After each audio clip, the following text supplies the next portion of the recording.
the first thing you're going to see now is you're going to see our quarterback take his steps on the midline.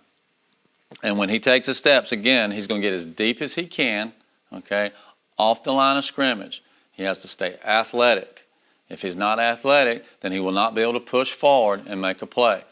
He has to be able to push forward and get downhill. You can see him here step right there. See him jump back. Now, the only thing that I would ask my quarterback to do a little more is not be on his toes so much, to be a little more flat here.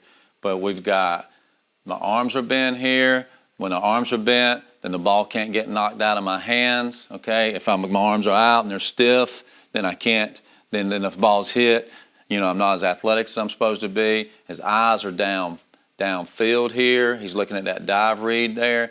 That's a great little look for us, for our quarterback there.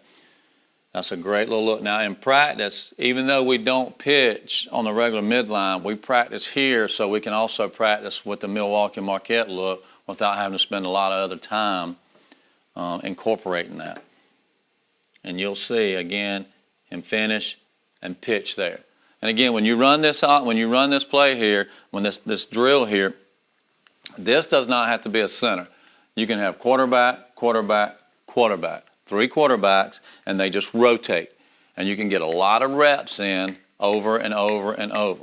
And if you're standing there and you're watching his feet, and then what you also do, you're watching his head, make sure everything is in line with what you want to do. Here's going to be a back view of it, so you're going to really get to see it again. You're going to be able to see him take his steps. You're going to be able to see him jump back right there. Again, athletic.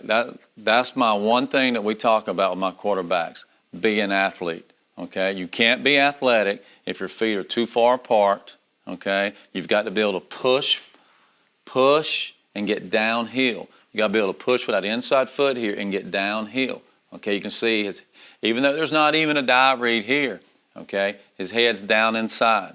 That's when you know that your quarterback has been taught to do the right thing, because his head's downfield and looking inside, even though there's not even a dive read there.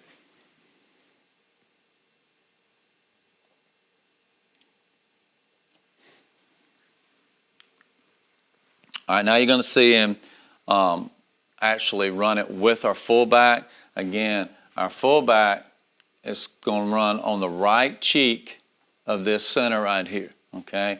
And the good thing about adding your fullback here is you're going to be able to see, A, is the quarterback running him out of the hole, or B, is the fullback too wide. More times than not, when you first implement this, your quarterback is going to be the one running him out of the hole. And what I'm talking about is if you're running him out of the hole, then what it means is you're not stepping back like you should right there.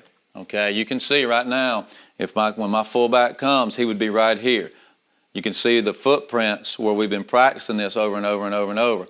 If his feet were more here, then the fullback would be too wide, and you would not have a good mesh, and you're going to have a chance of fumbling the football there.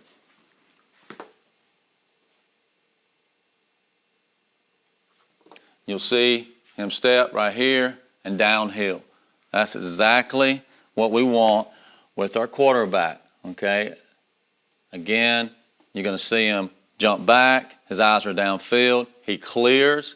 Now, if the quarterback reads a pinch in there, a dive, then what's going to happen? He's going to pull it and follow in B gap. For our quarterback, his reads are real simple for the midline. If the 3 technique sits, he gives it. If he runs upfield, he gives it.